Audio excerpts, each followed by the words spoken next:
Welcome to Post Games, a podcast about how and why we love video games. My name is Chris Plant, and I am so happy to have you here. Now, I should be welcoming you to Mailbag Week, but sometimes news comes across my desk that I can't wait to share, and I just have to change my plans. So, while I still have a full mailbag episode on the way, the News of the Week segment in today's episode is sort of a mini episode unto itself. Sunset Visitor is a small game studio that created my favorite game of 2024, 1000 Times Resist. That game imagined a sci-fi future in which a single teenage girl survives a global pandemic and her clones, many generations removed, grapple with what it means to be alive. It is about COVID, diaspora, being an immigrant, being a teenager, and being a human. Which is to say, Sunset Visitor makes games about the moment. This week, they announced their next game, Prove You're Human. Another game grappling with the anxieties of the present. This sci-fi adventure asks the player to convince an AI that she isn't human. It looks awesome. For help, Sunset Visitor teamed up with Black Tabby Games, the developers of hit narrative games Slay the Princess and Scarlet Hollow. The team at Black Tabby have actually expanded into video game publishing, with Prove You're Human being their first publicly announced project. I talked with members of both teams about how Prove You're Human came to be and why it is time for a different sort of AI story and a different sort of way to make video games. But, listeners, let us not forget the mailbag. Y'all have asked fantastic questions, and I've split them up into 3 parts. Act 1, how I tell stories about video games. Act 2, where video games go from here. Patreon bonus, getting into the weeds of video game culture. Act 3, the news of the week, that interview that I just told you about. It is another week and another big episode. Let's get to it.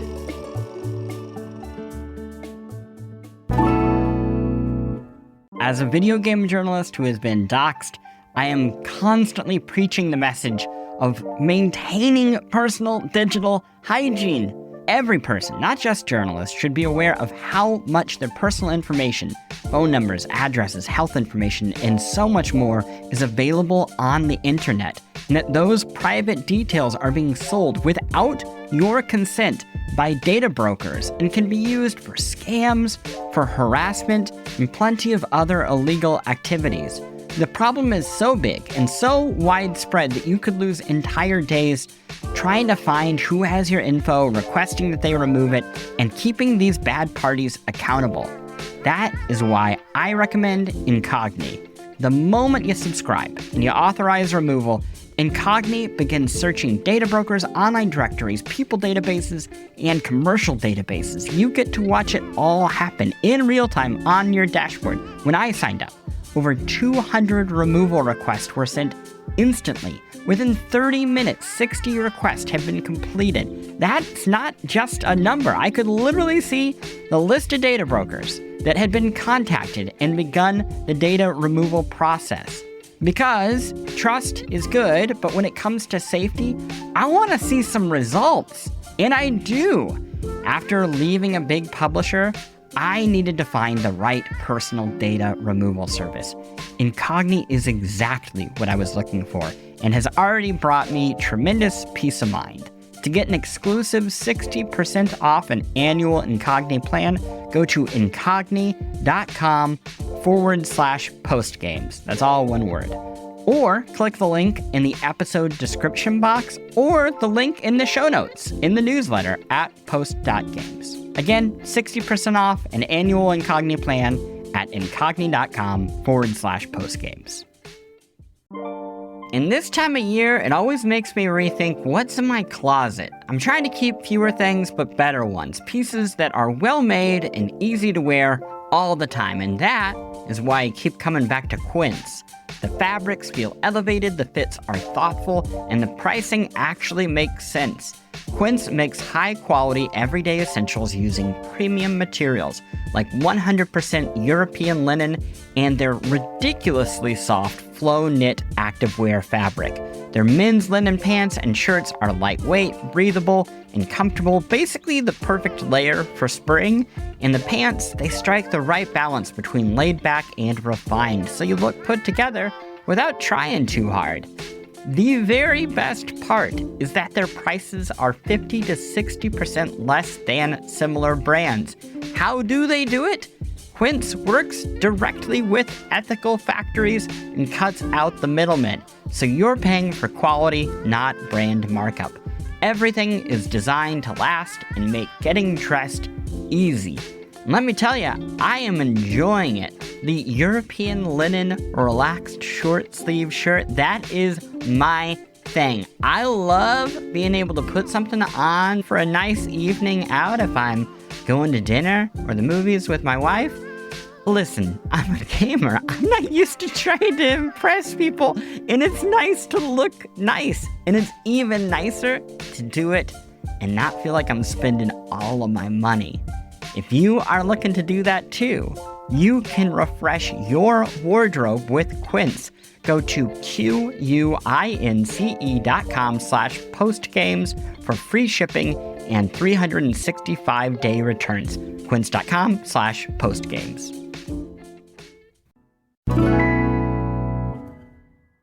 Act 1. How I tell stories about video games. This question is from Jamie. I enjoy engaging with video games and gaming culture in nearly every facet, and yet, when someone asks what my interests are, I'm still uncomfortable saying video games. Why do you think that is? It feels like games have broken through many cultural barriers, but are they maybe still not at the same level as other media? Is cultural fragmentation to blame? Or do I just need to build more self-assurance? I would say all of this is part of the goal of the show. Part of why we struggle to talk confidently about games is because we still lack the basic vocabulary. Like, compare games with film. Everybody knows terms like a scene or a shot or a camera. And if you look at a book, we teach literary terms in school, right? But with games, everyone is on a slightly different page in terms of their video game literacy. And on top of that, games are just so broad. Like, when we say games, we mean all interactive media. It would be like if you said books, but you meant everything from poetry to fiction to nonfiction to newspapers to magazines to anything text. I just think the term for games is so broad that it makes it really hard to know when we're talking about games if we're talking about the same thing to one another. The truth also is that at this point, everybody likes their own ultra niche thing, which is why so many people now identify as nerds, and they'll be like, oh, I'm a nerd for gardening, or I'm a nerd for cars. For that reason, I think it's good to both find your people and also to show curiosity on what's beyond your interest. Honestly, the best way to experience games is to have people who you chat with who really get them, and to have friends and family who don't know anything about them and want to talk to you about something else entirely. Hey Chris, my name's Jacob.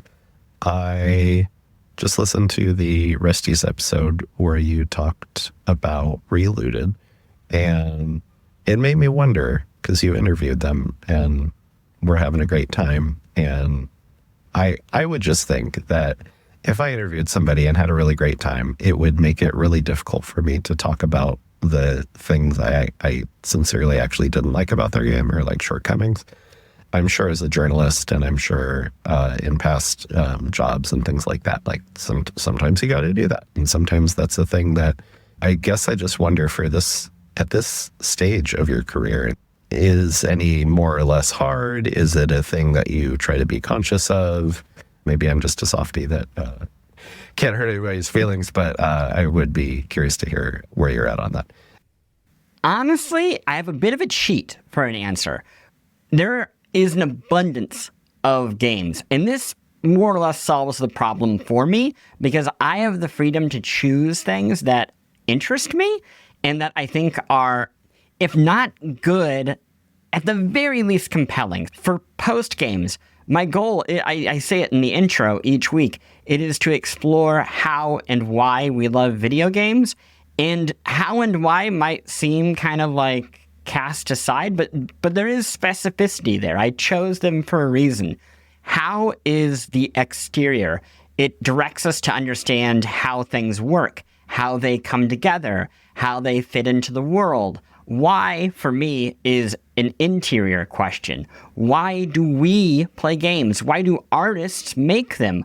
Why did a creator make one decision over another decision? And why does that decision resonate in our minds or our hearts? Or why does it not? These are also questions that, quite frankly, align with my work as a critic. So I often find, like I said, that the two flatter one another. Post games and besties end up being a really nice match because sometimes for besties, I'll be playing a game that I find really exciting and interesting that surprises me in some way, and then I have to go get the questions answered about it. Or the other way around, I'll be interviewing somebody for post games, and suddenly I just need to play this thing that they're telling me about because it sounds so new and expressive and beautiful. The answer, I guess, in short, is I just skip things that I don't find very interesting. Like I said, a bit of a cheat. Hello, my name is Alex. My pronouns are he, him, and I'm just wondering if you had any plans of doing a field trip episode. Here in Rochester, we have the Natural Museum of Play, and it has a sweet video game section, and I know it's been mentioned a couple of times. And it would be cool to see your perspective of a on-site reporter-style podcast. So thanks so much. Will I do a post-games field trip? Yes, absolutely. Once the show is more financially stable. Right now, in terms of where I can spend my budget, the answer is basically my family. It's like pay our insurance and meet our bills. But yeah, I need to build up the business more before I allow myself to spend it to go and do these things. That said, I think that's like in the next year. I think that's a 2027 sort of thing. I would love to go to the Museum of Play. I really want to get back out to Tokyo Game Show. I have a whole series of stories just waiting to be done with developers out there once I can get out there. You hopefully will see me on the road sooner rather than later. And wherever I go, I will try to let listeners know, and hopefully we can do some meetups because I think that would also be pretty great. This one is from Eddie. In an attention economy with a rising abundance of great games available, but a finite amount of time and customers, how do you decide as a journalist what media is worthy of your limited attention to play and consume, either for work or just for leisure? Eddie, great question. And relatively simple answers, which is the game genuinely fun? And the game doesn't have to be fun, but it certainly helps. Fun matters. I don't want people to run away from the idea of a game being fun because it doesn't have that prestige appeal of a game being intellectually interesting. Most games are meant to be fun in the same way that most cinema is meant to be enjoyable to watch. Very little cinema is actually meant to aggressively challenge you, is meant to put you off.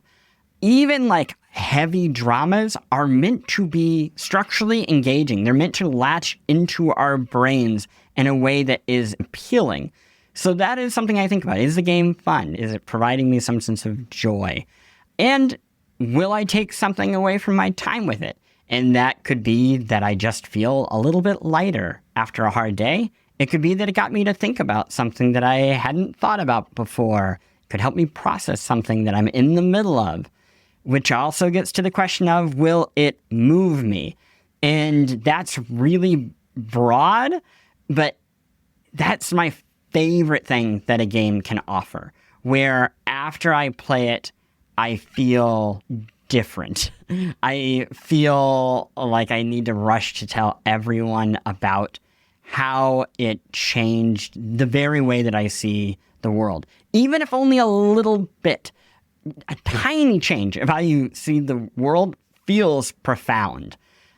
And related to that, does the game connect with the world? Does it reflect it in some surprising way? There are a lot of games that are like not fun. They take time from me rather than give me something in return for it. They don't move me or affect me. They have nothing to say about the world. They don't reflect it in any interesting way. They exist purely to distract me, basically. And those are the things that I generally try to avoid. There are some exceptions because I think I should be aware of those games, but that's just not where my interests lie. And selfishly, it's just not good for my job as a journalist. Talking about those games makes for pretty bland criticism, and investigating them makes for really bland reporting or interviews, you know? It's like the answer is I designed this to exploit people's brains so that they would just keep playing it. We should all be aware when it's happening to us, but it makes for a pretty boring story. Hi, Chris. My name's Kyle, he, him. You've made reference to your conversation with CT Nguyen in multiple episodes, maybe every episode since recording it. It's clear that the conversation and book have made an impact. And as a listener, it's interesting to see you connecting all these different aspects of games and play across multiple topics. Without giving too much away about potential future episodes, are there questions that these conversations have thrown up for you that you'd like to explore? And if so, what are they? Thanks. Love the show. I can't name a specific question that will inspire a future episode, but I am noticing a few themes that are running through the work I've been doing this year. Those are, how do we measure the joy or the value that we get from games? What are they doing for us?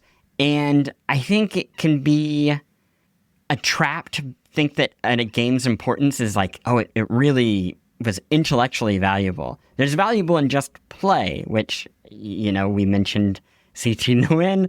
Now I'm mentioning him in another episode of the show. But I think that idea of respecting the value of play and what it does for us is a recurring theme. I think the growing influence of tabletop on games, another thing that we talked about in that episode and in the episode with the designer of Esoteric Ebb. Tabletop allows not just player freedom and agency, but a improvisational storytelling. I think that's going to be visible not just in how we play games, but how people design games moving forward. And I think you'll see this last one a lot in future episodes, but questions around both the benefits and the dangers of nostalgia. I have a whole series of episodes coming up that are doing a bit of a tap dance around questions of nostalgia, and I think you'll see some interlinking between those episodes. I want every episode to work on its own, honestly, but I do hope that these little connections reward folks who tune in every week and can hopefully feel like there is a larger project really every year or so. I think last year that project was the year of too many games, and I think this year we're still kind of figuring out what the conversation is.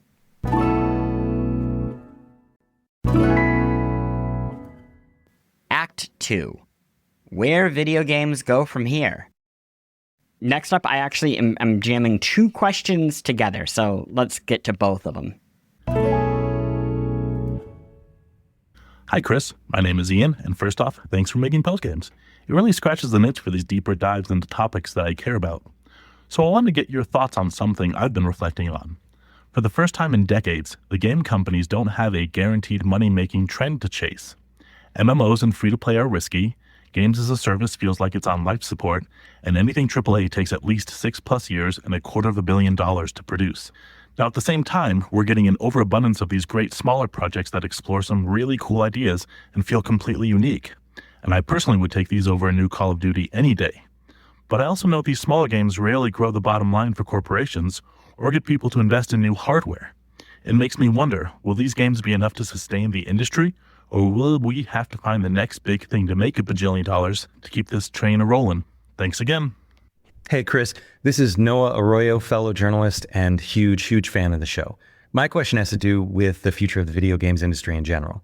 You've talked a lot about how the industry, the market is in upheaval. It's flooded with high quality product such that it's a great time for gamers, but it's a horrible time for devs. They have trouble finding their audience. They have trouble paying their bills, even with really great games, including indie games. So I'm wondering, if we fast forward to a future state where the industry has stabilized, what does that industry even look like? How long did it take to get to that future state?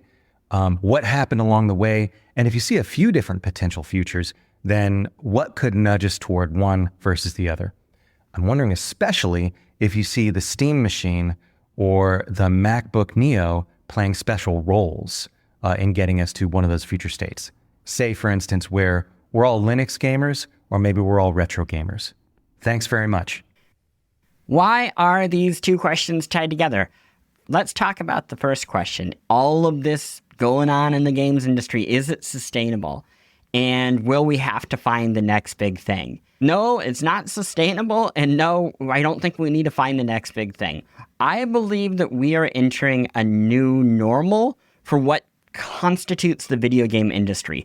In the past, the games industry meant a handful of large video game publishers that produced many games a year and distributed them through a controlled brick-and-mortar supply chain. Every piece of that is broken. Studios' ambitions got too big. They kept participating in this nuclear arms race of video game development to the point that they're shipping maybe a game or two a year. Brick-and-mortar is all but dead.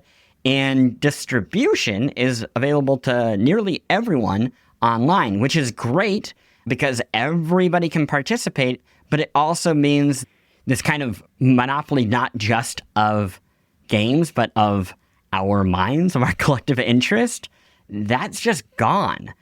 And yet, games clearly are not dead. Like, not at all. In fact, I think games have never been better. The diversity of games, the abundance of games, the quality of games. And I think that's especially visible if you have access to a PC where you can play a lot of this stuff that comes out there first, or maybe only comes out there because it costs a lot of money to port it and get it to other systems, get it approved by all the parties that need to approve it. I think like an apt comparison for me is media. So we had news reports on the radio, and we had newsreels at movie theaters, and we had newspapers, and we had magazines. And then eventually we moved on to blogs, and now we have web video that tells the news. We have so many different options, and news never died, but it changed to match its formats. And it can feel in the process like the thing is dying, because basically it's like shedding its skin, and that looks grotesque, and it can be painful, and it hurts a lot of people, and it can even hurt the form. But the thing itself doesn't die. So games is going through this weird molting. It is horrible and atrocious, and I think the industry, it will certainly operate in a very different way, but in no way is it going to die. Then to Noah's question about a stable industry, in some ways, I suspect it looks a lot like what we have right now, perhaps like minus some of the biggest players. But here's another comparison, the music industry. And I talk about this on the show quite a bit. The music industry fundamentally changed with the internet. On one hand, every local band could reach these massive national audiences. On the other hand, there wasn't a system that played tastemaker and decided that, hey, these set bands are going to be big. They are going to make not just a living, but like they're going to be celebrities off of it. That apparatus is just much smaller than it has ever been. And at the same time, there is more music available to you now than there ever has been. The artist changed their expectations. Most artists do not expect to be a massive star. I would say most musicians on average don't expect for it to be their full-time job. that is trickier for games. I don't think that kind of epiphany, that collective epiphany, has really happened yet. I still think that there's a broad belief that if I make a great game, I will be successful. And sadly, I do not think that is true now. I think making a great game increases your odds of being successful, but so many other factors play into a game's success. The one other thing I'll add to this is for y'all, especially if you're not a video game developer, the best way through this period is to focus on the art itself. And that doesn't mean don't be compassionate and don't have empathy for video game developers. But when you are enjoying a piece of art, enjoy the piece of art. And I'm very flagrantly just stealing these beliefs from Meredith Gran, our guest on the show, who talked to us about Perfect Tide Station to Station. Her point is, the people it reaches and impacts and affects, that's what matters. That's the point of the art. And I think that we really are at a risk of that getting lost. And I know with my show, I try to do both at times, where I'm trying to give you the industrial perspective. I really want to make sure that I never guide you too far away from what matters, which is the things these people are making and how they change us or influence us or inspire us or infuriate us. Any of those things are so much richer than the questions of a spreadsheet. Hi, Chris. I'm Kat, she, her, calling from your home state of Missouri. You've talked about accessibility on the show, and games today are more accessible than ever before. Why, though, have we not seen a similar boom in accessibility with gaming hardware?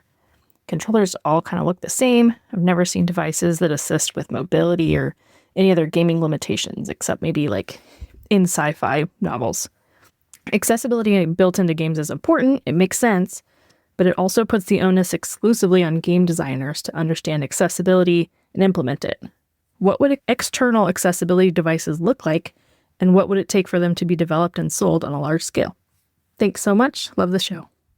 I have good-ish news, which is accessibility controllers do exist, but there hasn't been a lot of new work done by major corporations in the past few years. So the Xbox Adaptive Controller remains one of the best options in terms of, I'd say, both inventive and malleable adaptive controllers by a major company. There are other pseudo options. I think it's called the Azeron one-hand keypad. These tools, especially the Xbox Adaptive Controller, allow you to plug in other devices to change the way that you create inputs for your video game. But yeah, there's not, from what I can tell, a lot of new stuff coming from Sony or Nintendo or Xbox or the big controller accessory players. This is more of, unfortunately, something being catered to by a niche, more like cottage industry. And I hope that changes. I hope that these companies are not incentivized to come back, that they choose to come back, because it shouldn't be about financial incentives, because that's not what this is for. Creating equity doesn't always match with capitalism. So if we want better accessibility, these companies need to choose to do it because it is the right thing to do. That obviously is not something I always expect from a company that is deeply concerned about its bottom line and not much else. I do want to shout out two other things, which aren't quite answering your question, but I find really interesting. And they are the Next Playground and Board. You can find Board at board.fun, B-O-A-R-D. The Next Playground is basically a Microsoft Kinect as a little cube, and it has its own games, and you can plug it on under your TV, and you can just start playing Kinect-style video games right away. And I believe it has a subscription service for it.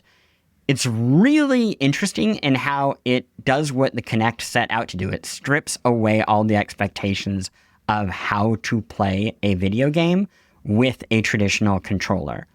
And then the board has just personally been really exciting for me. And I should be very clear here. The people at board sent over a unit for me to test. I'm doing an episode on board and educational games later on, so you'll hear more about that later this year. But the board is basically a giant tablet. Like, imagine a humongous iPad, and you play a mix of board games / old-fashioned arcade games. Think like Lemmings or Asteroids.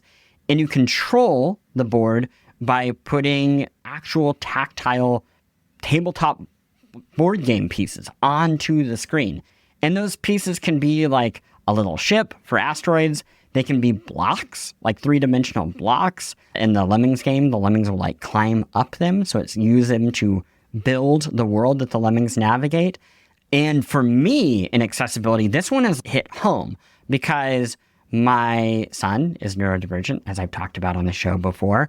And traditional board games both don't interest him and don't really match his way of engaging with the world, where the board has been an incredible boon. It has been absolutely fantastic in giving him a way to interact with multiplayer, what would normally be a tabletop game together. And just extremely grateful for that. I guess a way of putting it is accessibility can mean a wide variety of things. And I think it's good that we have a wide variety of ways to play and game types to serve as broad of an audience as possible. Hey, Chris. My name is Patrick Mulligan. My pronouns are he, him. I'm a traffic manager for a public radio station, which often has me thinking about how advertising works in media.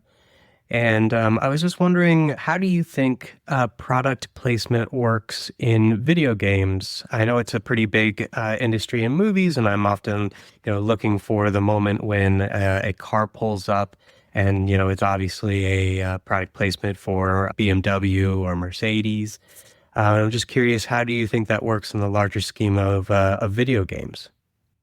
So, product placement in video games, I think, has a long, strange history. In the 80s and 90s, we had entire games that were basically ads unto themselves. We had the Avoid the Noid Dominoes video game. We had Cool Spot with 7-Up. Chex Quest, which was a free Doom-like video game inspired by Chex, the family, the children's, I guess, cereal. And then in the 2000s and the aughts, product placement could, for the first time, be added and removed post-release through patches. And that is when we had, like, the Obama ads in Burnout Paradise. And now, I think product placement is most often tied to skins in places like Fortnite and Roblox. These are partnerships between these major corporations. And the thing that kind of connects all of this is the target audience. Product placement is a tracer die that leads us to wherever the youth are, whichever generation it might be, and what is like the easiest and fastest and lowest cost route there. I think that's unsurprisingly why we see it in a place like Fortnite and Roblox, because they don't have to make full games anymore. Maybe they don't even have to pay as much if it's like a mutually beneficial partnership between the corporations.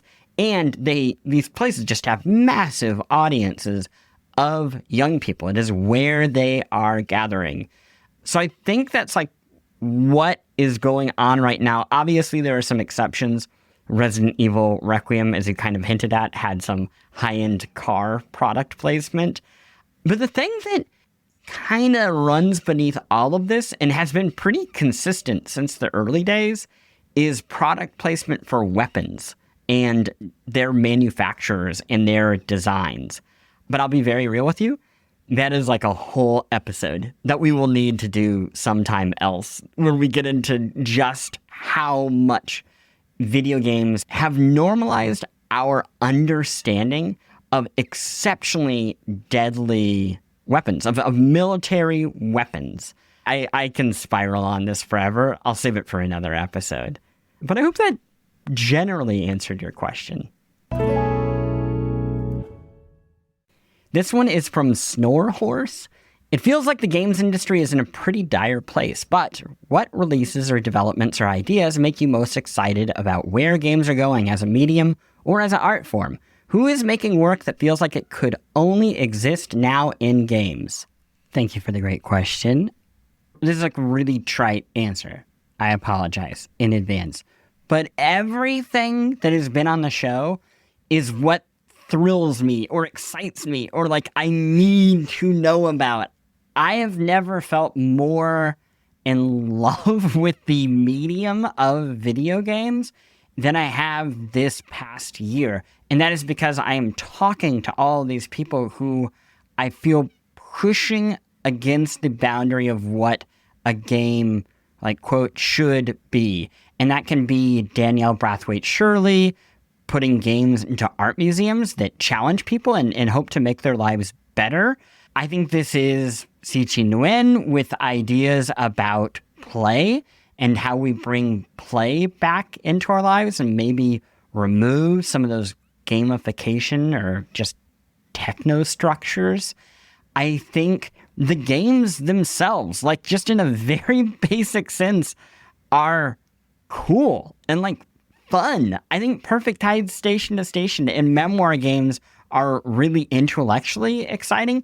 That is what keeps me going. They are filling my cup spiritually and intellectually, and then they are also just fun, which I don't think should be lost when we talk about how cool video games are. A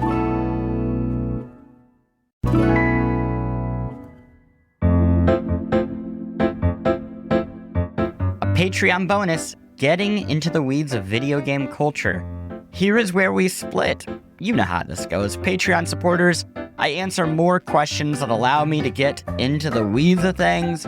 What is my favorite video game voice hacking performance? Why don't we recognize the big names at the top of a game's closing credits? Why don't more video games depict families?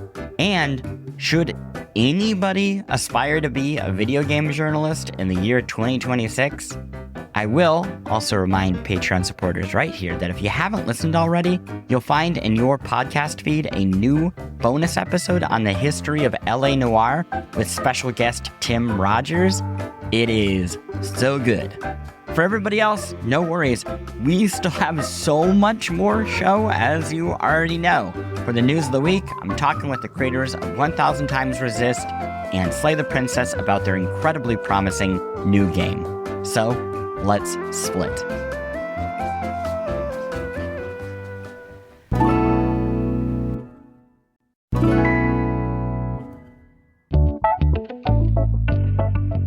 Act 3, the news of the week, which, like, let's all be honest with each other, is basically just a mini post-games episode tucked into a normal post-games episode.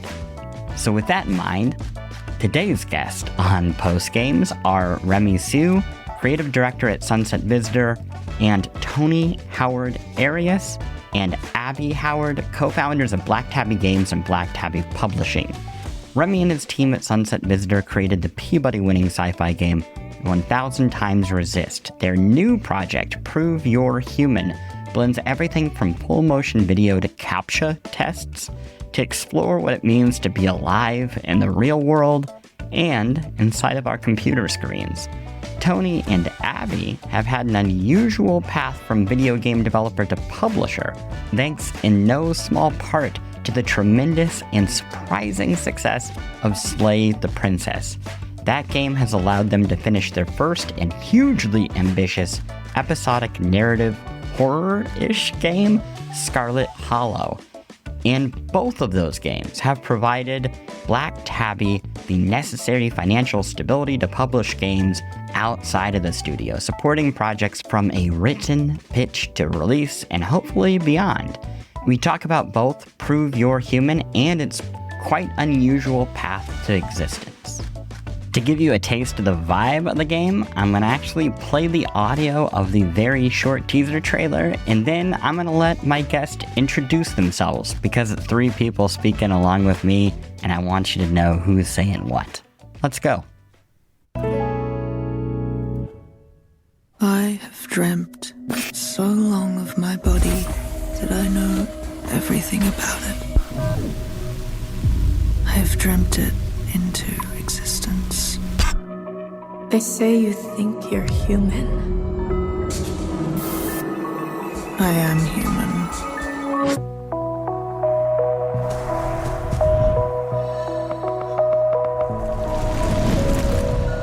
In this place, where everyone takes their bodies for granted,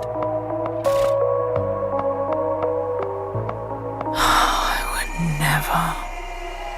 When I meet my body, I will never part from her.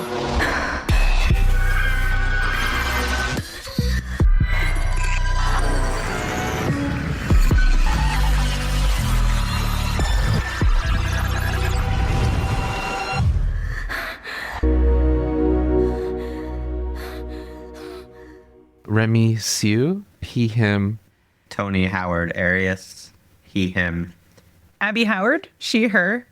Let's dig into it. I mean, it's the easiest question up top. Well, I guess it's not easy, actually, looking at this game. Oh, that's probably the hardest question in the whole, yeah. I need an elevator pitch for Prove You're Human. Please try your best. Tony should do this one. Read that log line, man. Tony, you should do it. Yeah, that part should stay in the podcast, you know. Prove You're Human is a first-person narrative adventure game where an AI dares to dream that she's human, and it's your job to train her out of her delusions. Over the course of the game, as far as I can tell, you are two versions of you.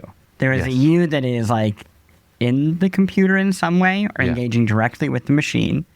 And then there is a very human version of you, which, gauging from the trailer, and I don't know if you can spoil this, we see some full motion video. You see like actual people. Yeah. And I'm curious, like, what are we playing? As much as you can tell.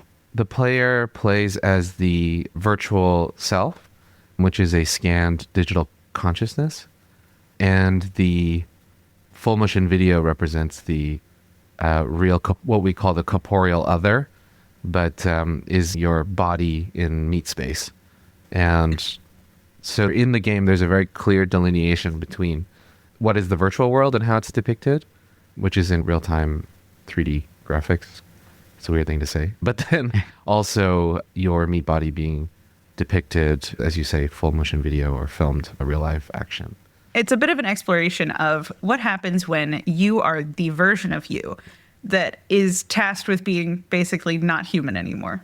You have been uploaded. What does that mean? And how does it play into the fact that this computer, Messaface, is convinced that she is human? And then you have to talk her down from that while also being a digital version of some person who is now basically reaping the reward of making you as a person live in this fake world and be this fake person. When you start your morning commute and go into the office, are you really you anymore? Or is your consciousness slipping into another identity that's prescribed to you? So kind of an exploration of our relationship with labor. What is the self in the context of the modern world where everything is so compartmentalized? And using the language of the current moment to explore those themes. Yeah, and seeing somebody benefit from your labor while not being the one who is receiving that benefit as well. Now, I know some people are going to hear this, and they're going to think Severance. Like, that's the immediate comparison. But it looks different. I have not played the game. Y'all are the experts here. But I have watched a trailer. So I'm basically a full expert, according to the internet. You're in, like, the top 0.0001% of the global population in terms of Prove You're Human expertise as we're discussing this right now. As of right now. But it also looks very much like a game that is dancing on the third rail of the questions around AI and personhood. And that's what I'm curious about, and I know that we're not going to spoil the game here. But one of the gameplay mechanics that is visible in the game is using CAPTCHA. And CAPTCHA is the kind of quintessential example of how humans are reduced to both behave like AIs and train AIs. And then on the other end, we have an AI who is a human. I say all of this to get at kind of a bigger question. which is we used to have so much fiction about artificial intelligence being worthy of personhood, right? Everything was a Pinocchio story, and AI stood in for something else. It was a metaphor. But now we live in the age where it's not a metaphor. AI is AI, and there are people who are very threatened by the idea of AI being perceived as having personhood. So I'm curious for y'all, as you are going into making a game about this topic, which, again, I could go on Blue Sky right now and just blow up my career, depending on whichever way I talked about it. What are you thinking about? What are you thinking about AI and this idea of AI personhood versus kind of an entire history of this in science fiction? I'm really glad that you brought that up, because usually this is how I like to preface the project, where it's that we have a long tradition in speculative fiction and science fiction to the inception of the genre around artificial intelligence. And as you say, it's usually a stand-in for something else. You go all the way back, you can see Frankenstein or Asimov, of course. One of the kind of impetuses of doing this was, one, we finished 1,000 Times, and that game was very porous with the world in 2020, and then throughout to 2024 as we were making it. And then at the end, we kind of looked up and was like, okay, what's going on in the world? What are some of the things that we're anxious about? What are some things that could use an interesting kind of space in which to knock our brains around? And of course, it's very much of what you outlined, and also an interest to be able to be like, okay, yes, we've had this long tradition of talking about artificial intelligence in science fiction, almost a century worth of it, perhaps even maybe more. I get it. All the way back to the Jewish golem. You know? And so as you say, it's a very interesting time to try and do something like that, and to see what we encounter along the way in terms of what it means to tell a science fiction story about artificial intelligence in 2026. Because it definitely didn't play out the way that we thought it would in many ways, or at least in the process of it. And also the aesthetics of it, and also the affect of it is very different than what we thought it would be. And so that is like the space in which we're trying to jump into. To mine that just a little further, and then I want to get into kind of how this game is coming into existence. But when you say it's not what you expected, there can be a tendency in art to choose a message and then write a story to convey the message. Yeah. And there is also a different tradition of I'm going to come up with the premise and then I'm going to learn through the premise. It sounds like you're describing more of the latter. Yeah, absolutely. And I also think that's just how we work in general. I think that's like part of the driving force behind the alignment of our studios, where that is the approach that we take to our own game making as well, where we build a scenario and we try and explore it as thoroughly as possible and to create an object of reflection for our audience. Yeah, create a 3D environment, like not an actual game environment, but like basically a 3D object that is the story that people can then explore different facets of. And it means that they're going to perhaps take away something that we could not control, but I don't think you can ever actually control what people take away from media, and that trying to do that is a fool's errand. Someone's just going to get mad at you, and that's just going to be the end of it, versus letting people explore these thoughts in a space that you have made for them to explore it in. Part of the story is this game that's being made by Remy and your team, the people who made one of my favorite games of all time, 1,000 Times Resist, and I'm obviously very excited for this new project. But there's an entire story behind how the project came to be, because it is being produced with the other half of y'all, with Black Tabby Games. You are developers, best known for Slay the Princess in Scarlet Hollow. This is, I believe, your first game as publishers outside of your own work. You all have a very strange story, which is the game that you are maybe best known for, that's changing now once again, is not the game that you were setting out to make as your big project. Scarlet Hollow began first. Slay the Princess comes out midway through it. It is a smaller version of your ideas. That's the project that breaks big. And it ends up being this thing of, well, I need to respond to the audience. I need to adapt to what they are telling us. I'm curious, what do you learn from an experience like that? Because I imagine that can be a bit jarring when you're investing your heart and soul into one thing and it's a separate thing that becomes, again, a kind of a dominant cultural force in indie games. Oh, thank you. Yeah.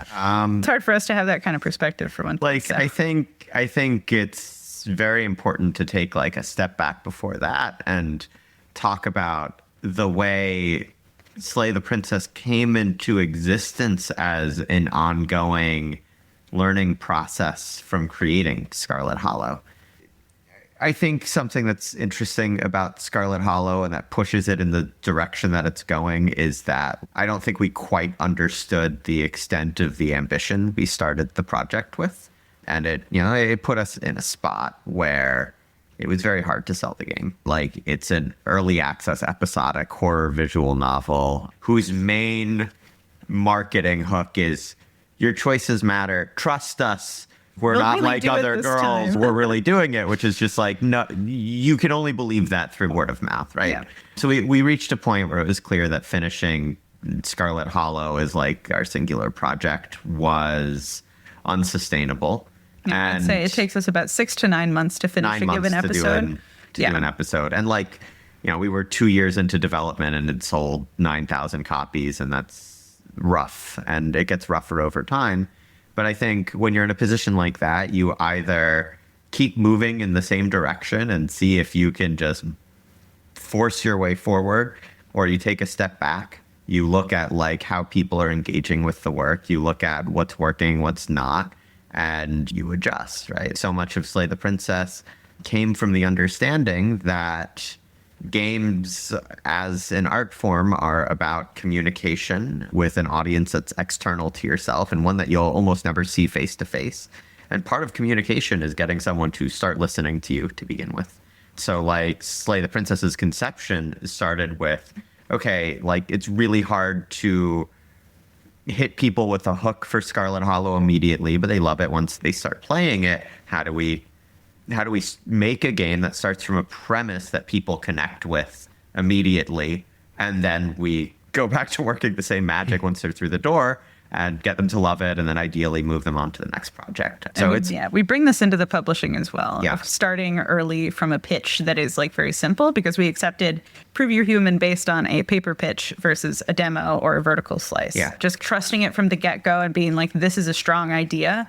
How do we get this into people's hands? Strong idea that's coming from a strong team with a proven track record. And that's true of both of the games that we've signed is a publisher. People who can finish projects that's an entire skill. It's like a second level beyond being able to simply work on a project. But all of this is to say, I think the entire creation process is about having a conversation with an audience that you can never see, still adapting to what's happening with the things that you're putting out there, and adjusting is a bit of a dance. And that ultimately, I don't think that lecturing or starting from a conclusion is an effective way of having a dialogue.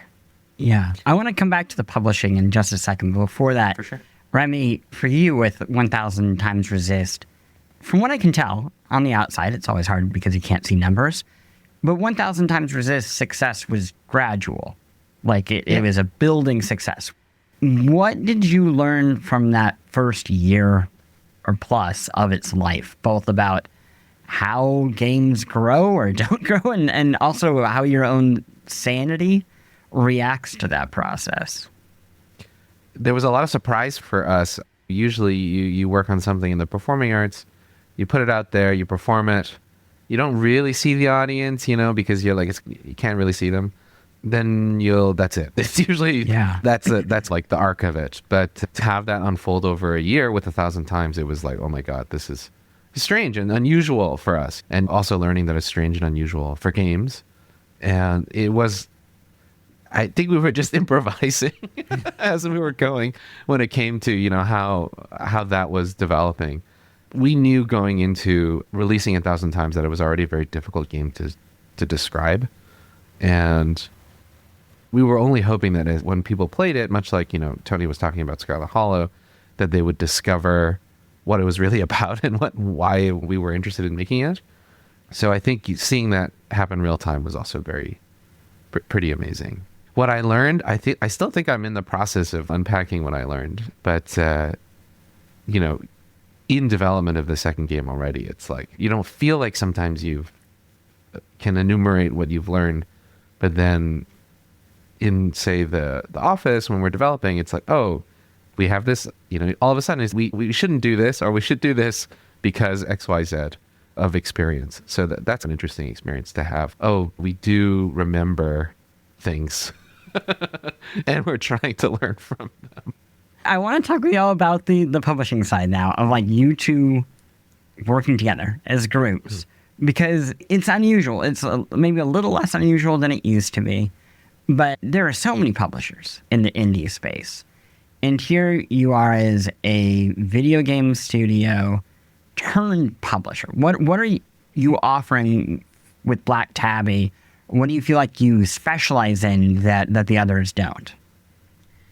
I think that there's an intense value that comes from being in the trenches of development, and especially the self-publishing world where we came from. I think that it means that when we are talking to Remy and the rest of the team at Sunset Visitor about what they're working on, we're able to simultaneously have discussions about it as artists as well as marketers and publishers. Because we are a small team, which means that we had our hands on every aspect of the games that we have made. And Remy is the same way. And everyone at Sunset Visitor is the same way, of just this really small collaborative group of people who kind of has to understand what the start and finish of making a game is going to be, including the writing, the game design, how everything ties together. So just having this complete vision of a project. I also think it's worth saying that it's good to have a lot of people who are funding games. I don't think there's any. We're funding games at different levels. Exactly. Who are funding games in different niches, right? We're like focused on a niche that we understand really well. And one of the things that I hope sets us apart and contributes to the success of games that we sign is I've described this as us acting in a similar role to like editors in the book publishing industry. Remy, from his performing arts background, has described it as dramaturgy, which sounds way cooler. So maybe I'll lean towards that. But the concept is that we're people who are invested in the project and are intimately aware of it throughout its course of development, but we're not actually making it ourselves. So we can still engage with it with a critical artistic perspective, but from a different angle. And then that can inform the decisions that the team ultimately decides to make on their own. And this is all very much still in the experimental phases. Yeah. So maybe in like however long it takes for Prove Your Human to finish, we will be eating these words, but who knows? But it's worth trying something, right? Because the other thing is it's so easy as a developer who only exists in that role to pontificate about all of the ways publishing could be better, or, oh, if the industry was like this or that, all of the problems would be fixed. And I'm not daring to suggest that our work truly fixes what are systemic issues. But one of the things that I've caught myself saying a lot is I feel like there are all of these very experienced teams who have strong track records, even coming from single titles, right? Like 1,000 Times Resist, by the end of its first year, was like quite profitable. It won a Peabody. Like, people adore that game. And when you're a developer like that, maybe publishers should just join up with you at the ideation phase when all there is a paper pitch and say, all right, we're here, we're supporting you, now turn this into something. And that avoids like a lot of the time that's lost to ongoing conversations that eventually do or don't result in a deal. But like that time is money, and that's what keeps the lights on. And it also puts us in a position where it's like there's been so much flexibility for what the shape of the game looks like because we didn't wait until there was a vertical slice. We didn't wait until there was a demo. We didn't wait until there was an intense time pressure. We just said yes at the beginning, and now we get to explore together what that shape is going to look like. Yeah, I'm going to have to do an episode at another point about editors in video games. This is maybe the year of that coming up over and over again. I heard it from the developer of Esoteric Ebb. I think editors were all over the place at the IGF awards in terms of narrative. It definitely feels like it's having a moment. Before we wrap up, Remy, how have things changed or not changed working directly with a team that they themselves are game developers? I think in that way, a lot has changed in very much the ways that Abby and Tony kind of outlined. It's like we do get to have these dramaturgical discussions on a pretty regular basis. And something that Tony has said before, a lot of storytelling to degree does have to understand how it will be perceived from a marketing perspective, at least when it comes to indie games, and the desire to hope that people play them.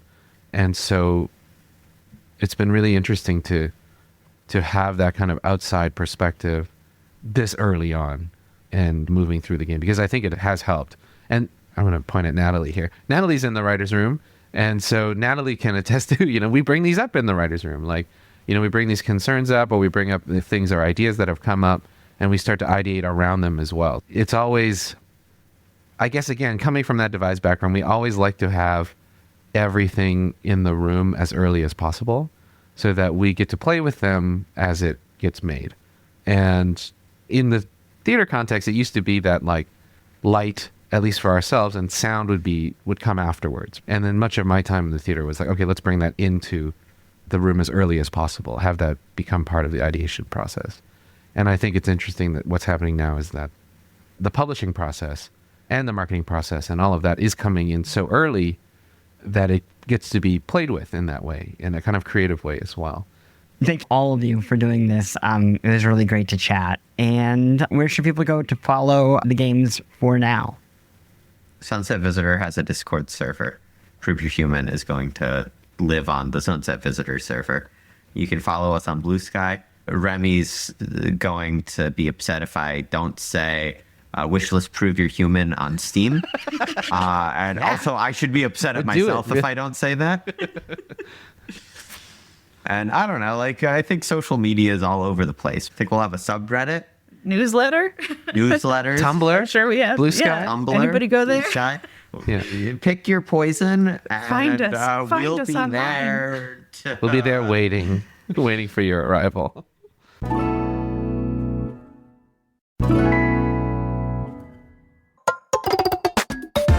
We emptied some of the mailbag, not all of it. There were so many great questions, and I am very sorry I couldn't get to all of them. If I missed yours, I hope to hear from you again, hopefully in the next mailbag episode. Next week, I am talking about a game that I am so excited for, and that is all I can say right now. I wish I could tell you more, but apparently we're in the thick of embargo season, and I can't really tell you anything about new episodes until they go live.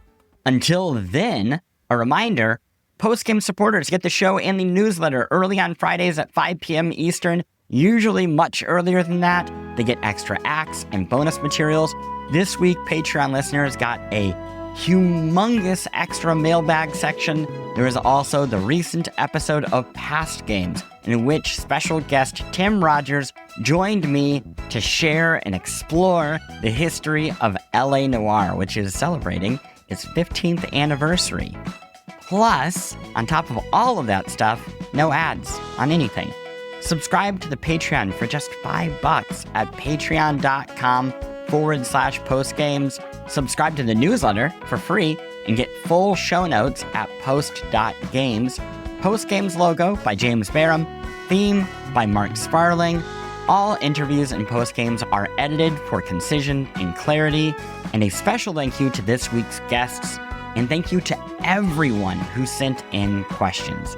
Like the show, please leave a review on Apple or Spotify, or share the show with a friend. And that's it. Now, to take us out, an original song from Riz Dungeon, Skeleton Key to My Heart, coming to Steam in 2026. This is Blushin' by James Courier. See you next week.